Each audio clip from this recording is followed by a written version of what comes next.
The next step of 4x4 is to solve all your edges. Make sure you keep the white and yellow on top and bottom.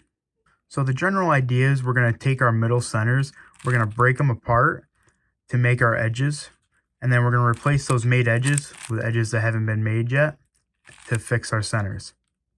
So for example, what I can do is take these two red and white edges, I can bring them both into the middle layer using a 3-move insert, and then I'm going to pair them up. I'm going to bring them into the top or bottom layer to replace an edge that is not already made. So for example, I'm going to put this edge here where this is already made. And then I'm going to fix my centers. And you're pretty much just going to do that with all the edges. So for example, we can do green and white.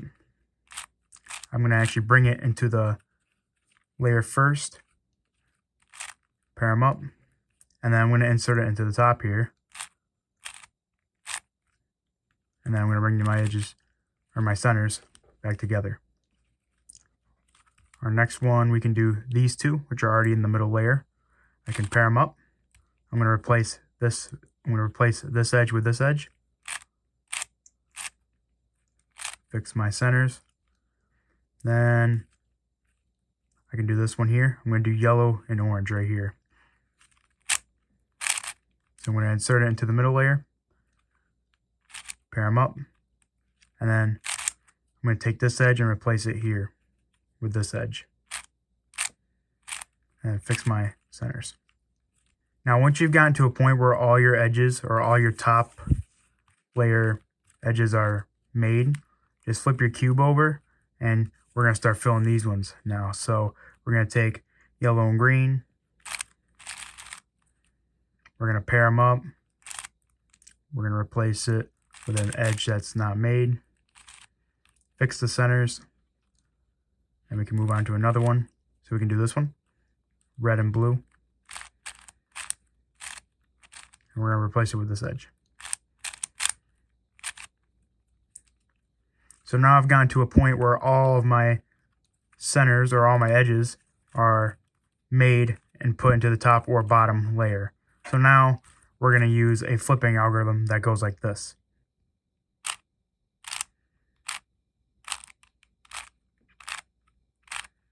So what that algorithm will do is we'll take an edge and it'll actually flip the pieces. So for example, we got yellow, blue, and green, orange here. If I do the algorithm, it actually just kind of flips the edges. So this one is now on top. And now what you can do with that is not have to use the top and bottom layers to replace your edges. So for example, we got this piece and this piece, the yellow and blue edges. I can't pair these up without having to mess up my top or bottom here. So what I can do is replace this with here, move it there, do the flipping algorithm. So it's here, and I can bring this back here. And my centers are fixed, and this is now built.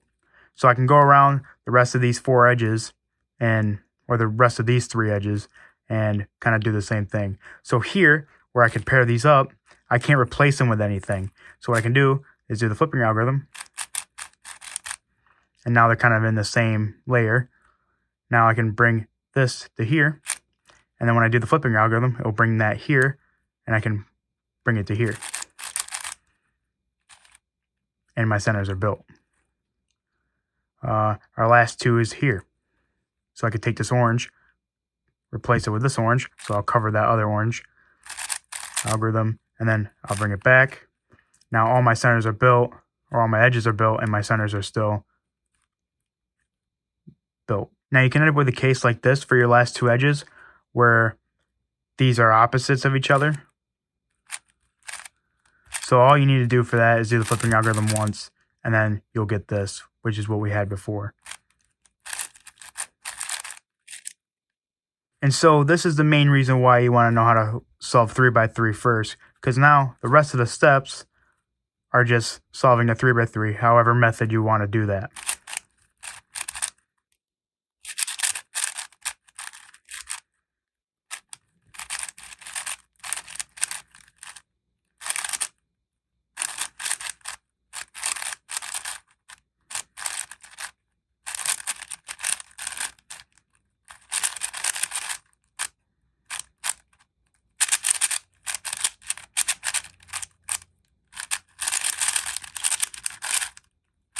and you're done.